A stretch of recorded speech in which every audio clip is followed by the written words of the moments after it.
মন্দিরে এসে অগ্নির মাকে দেখে চমকে গেল কথা। সম্পূর্ণ জানতে ভিডিওটিতে একটি লাইক করে প্রথম থেকেই দেখতে থাকো।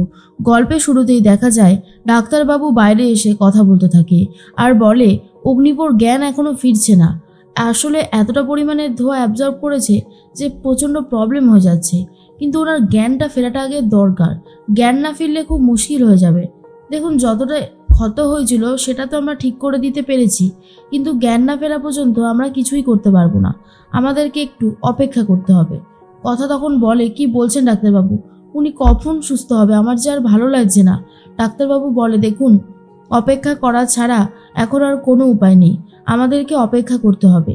এর মধ্যেই প্রিয়া, মান্ডবী আর অর্ণা তিনজন মিলেই কথাকে দোষারোপ করতে থাকে। আর তখন জুনি বলে, তোমরা ওকে দোষারোপ করছো কেন? ও কি করেছে? হ্যাঁ, অগ্নিদা ওকে বাঁচাতে গিয়েই এরকমভাবে আহত হয়েছে, কিন্তু এতে কথার দোষ কোথায়? প্রিয়া তখন বলে, ওর দোষ না তো কার দোষ আছে? ওর জন্যই তো এত বড় ক্ষতিটা হলো। আজকে যদি ও ওইভাবে ফ্যাক্টরিতে না যেত তাহলে কি বিগ ব্রোর এরকম অবস্থা হতো? সব কিছুর জন্য ও দায়ী। অর্ণা তখন বলে, ওর সাথে কথা বলছিসই বা কেন? ওর সাথে কথা বলার কোনো দরকার নেই। এখন আমরা বিগ ব্রোর জন্য ভগবানের কাছে প্রার্থনা ছাড়া আর কিচ্ছু করতে পারবো না। তার মধ্যে নীলাদ্রি বলে, আচ্ছা, কথা আমার বোন বলে বলছি না, ও তো সকলের ভালোই চেয়ে এসেছে। আপনারা কেন ওর সাথে এইভাবে কথা বলছেন? দয়া করে এইভাবে কথা বলবেন না। কথার অবস্থা আরও বেশি খারাপ হয়ে যায়। কথা জুনিকে বলতে থাকে, বল না জুনি, সব ঠিক হয়ে যাবে তো? পাচক মশাই ভালো হয়ে যাবে তো, বল না। জুনি তখন বলে, হ্যাঁ ভালো হয়ে যাবে, অগ্নিদা একেবারে সুস্থ হয়ে যাবে, তুই দেখিস, একটু একটু অপেক্ষা কর, দেখ সব ঠিক হয়ে যাবে। এর মধ্যেই প্রান্তিক বাড়িতে চলে যায়। জয়দেব বিশ্বাস বলে, কি হলো বলো, কি করে এত বড় কাণ্ডটা ঘটে গেল? কি করে ওরা বেঁচে গেল?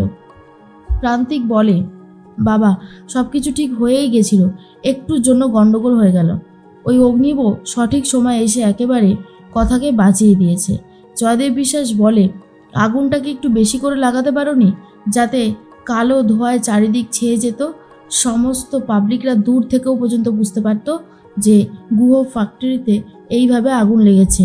আর তখন প্রান্তিক বলে, চেষ্টা তো করেছিলাম, একটুর জন্য হাতছাড়া হয়ে গেল, কিন্তু বাপি তুমি চিন্তা করো না, আমি তো আছি, বাকি কাজটাও আমি সামলে দেব, আমার উপর একটু ভরসা রাখো। জয়দেব বিশ্বাস বলে, ভরসা তো রাখতেই চাইছি, কিন্তু কতক্ষণ সেই ভরসাটা রাখতে পারবো সেটাই বুঝতে পারছি না। একটা কাজও ঠিক মতন হচ্ছে না, আবারও তুমি গন্ডগোল করে ফেলছো। কিন্তু প্রান্তিক তখন বলে, আমি কোনো গন্ডগোল করিনি বাপি, আমি তো কাজটা কমপ্লিট করেছিলাম, কিন্তু অগ্নিব যদি নিজের জীবনের তোয়াক্কা না করেই কথাকে বাঁচায় তাহলে কি সেটা আমার দোষ হয়ে গেল? এর মধ্যেই অগ্নির মা আড়াল থেকে প্রান্তিকদের সমস্ত কথা শুনতে পায়, আর কথাগুলো শোনার পরেই তার শরীরটা খারাপ লাগতে থাকে আর বলে, এরা আবার কার সর্বনাশ করতে গেছে? হে ভগবান, তুমি আমাকে কোনো কিছু মনে করিয়ে দাও না কেন? আমার পরিবারের সম্পর্কে কিছু মনে পড়ে না, বুঝতে পারি না, তবে বারবার মনে হচ্ছে আমার আপনজনের কারোর ক্ষতি হয়তো হয়েছে।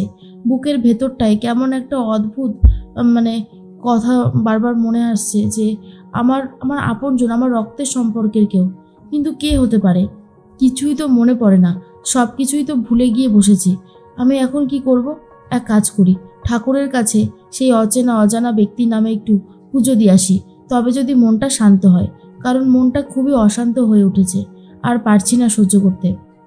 তার মধ্যেই প্রান্তিক বলে, এ কি, তুমি এখানে কি করছো? অগ্নির মাকে প্রান্তিক দেখে নেয়, আর জয়দেব বিশ্বাস বলে, এই তুমি কি লুকিয়ে লুকিয়ে আমাদের কথা শুনছিলে?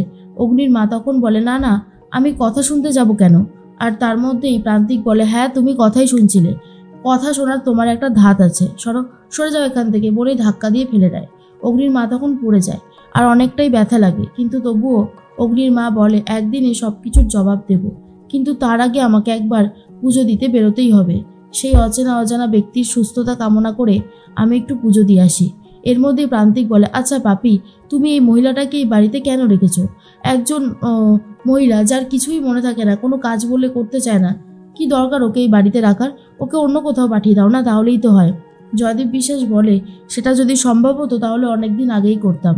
ভুলে যেও না, আমরা যে সমস্ত কথা আলোচনা করি সেই সমস্ত কথা কেউ জানতে পেরে গেলে খুব মুশকিল, আর কোনো ভালো ব্যক্তি, ভালো ভদ্র ব্যক্তি যদি এই কথাগুলো শোনে তাহলে সবটা জেনে যাবে। ও তো কিছুই মনে রাখতে পারে না, তার জন্যই তো ওকে এই বাড়িতে কাজে রাখা। শোনো, এসব ব্যাপার ছাড়ো, তোমাকে যেটা বললাম সেটা ভাবো।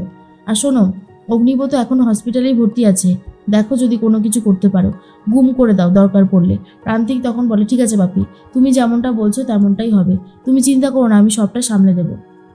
এর মধ্যেই কথা ভাবে, এখানে মা কালীর মন্দির কোথায় আছে, আমি মা কালীর মন্দিরের কাছে যাব, গিয়ে মা কালীর কাছে প্রার্থনা করব। এর মধ্যেই নূপুর তখন বলে, কথা একটু শান্ত হও, এত অস্থির হলে হবে না। কথা তখন বলে, না কাকিয়া, আর শান্ত হতে পারছি না, আমাকে যেতেই হবে, এই বলে কথা বেরিয়ে যায়। নূপুর তখন ছোটকাকে বলে, শোনো, কথার অবস্থা এখন ভালো না, ওকে একা একা ছাড়া যাবে না, চলো চলো চলো আমরাও যাই। এই বলে ছোটকাকে নিয়ে নূপুরও বেরিয়ে গেছে। তখন অন্যদিকে অগ্নির মা পৌঁছে গেছে সেই জায়গাটাতে পুজো দিতে, আর সেই জায়গায় কথাও আসছে। তখন ঠাকুরমশাই বলে, বলুন কার নামে পুজো হবে। এর মধ্যেই ঠাকুরমশাইকে নাম গোত্র কিছুই বলতে পারে না অগ্নির মা, কারণ কি করেই বা বলবে, তার তো কিছুই মনে নেই। তখন অগ্নির মা বলে, নাম গোত্র তো কিছুই জানি না। ঠাকুরমশাই বলে, নাম গোত্র ছাড়া কি করে পুজো দেব। এর মধ্যেই কথা এসে বলে, অগ্নিব গুহ কাশ্যপ গোত্র। আর এটা শুনেই ঠাকুরমশাই পুজো করা শুরু করে দেয়। ঠাকুরমশাইকে বারবার কথা বলতে থাকে, আমার স্বামীকে ভালো করে দিন, হ্যাঁ ভালো করে পুজো দিন মাকে। এরপর কথা মন্দিরে এসে নিজের কপাল ঠুকতে থাকে আর বলে, তুমি পাচক মশাইকে সুস্থ করে দাও মা, পাচক মশাইয়ের জীবনে যে অনেক স্বপ্ন, সে বড় একজন ভালো মানুষ হবে, তার মাকে ফিরে পাবে, সব কিছু ঠিক করে দাও তুমি। এরপর অগ্নির মা কথা ঠিক পাশেই দাঁড়িয়ে আছে। অন্যদিকে নূপুর আর ছোটকাও চলে এসেছে। কথা তখন বলে, পাচক মশাইকে সুস্থ হতেই হবে, তুমি পাচক মশাইকে সুস্থ করে দাও, পাচক মশাই যেন ভালো হয়ে যায়। মা কালীর হাত থেকে একটা ফুল মাটিতে পড়ে, আর সেই ফুলটাকে আশীর্বাদী ফুল বলে তুলে নেয় কথা, আর বলে, মা আমি এই ফুলটা তুলে নিলাম, পাচক মশাইয়ের কপালে গিয়ে ছুঁয়ে দেব, যদি পাচক মশাইয়ের জ্ঞান ফেরে তাহলে আমরা খুবই খুশি হব। ঠাকুর মশাই বলে, মা প্রসন্ন হয়েছে তোমার ডাকে, এই ফুল তুমি পেয়েছো, এটা আশীর্বাদী ফুল, যাও গিয়ে তোমার স্বামীর কপালে ছুঁয়ে দাও, আর দেরি করো না। এরপর কথা চলে যাচ্ছে হসপিটালের উদ্দেশ্যে। আর তখন অন্যদিকে অগ্নির জ্ঞান এখনও ফেরেনি। কথা আইসিইউতে যাবে ফুল ছোঁয়াতে, কিন্তু ম্যান্ডি কিছুতেই কথাকে যেতে দেয় না, আর বলে, তুই কেন যাবি, যাওয়ার হলে আমি, অন্না আর প্রি যাব, তোর এখানে যাওয়া হবে না। তখনই কথা বলে, শোন মান্ডবী, প্রথমত আমি পাচক মশাইয়ের স্ত্রী, তুই আমাকে চাইলেও কোনোভাবে আটকাতে পারিস না, তোকে অনেক ভদ্রভাবে বলেছি, তুই যদি বুঝতে নাই পারিস সেক্ষেত্রে আমার কিছু করবার নেই, কিন্তু আমি পাচক মশাইয়ের ঘরে যাবই, তুই আটকাতে পারবি না। এরপরে কথা চলে গেছে আইসিইউতে। সেখানে গিয়ে অগ্নির কপালে মা কালীর আশীর্বাদী ফুলটা ছুঁয়ে দিয়ে বলে, আপনি তাড়াতাড়ি সুস্থ হয়ে উঠুন, আপনাকে যে সুস্থ হতেই হবে, আপনি এভাবে অসুস্থ হয়ে পড়ে থাকতে পারেন না, কিছুতেই ভালো লাগছে না আপনাকে এই অবস্থায়। এর মধ্যেই তখনই অগ্নি হালকা করে একটু নড়ে ওঠে, আর অগ্নি চোখ মেলে তাকিয়েছে, যা দেখার পর কথা খুবই খুশি হয়ে যায় আর বলে, এই তো পাচক মশাই সাড়া দিচ্ছে, পাচক মশাই আপনি একদম সুস্থ হয়ে যাবেন দেখবেন। আর অগ্নিও তখন আস্তে আস্তে তাকিয়ে সব কিছু দেখতে থাকে, আর কথা খুবই খুশি হয়ে যায়।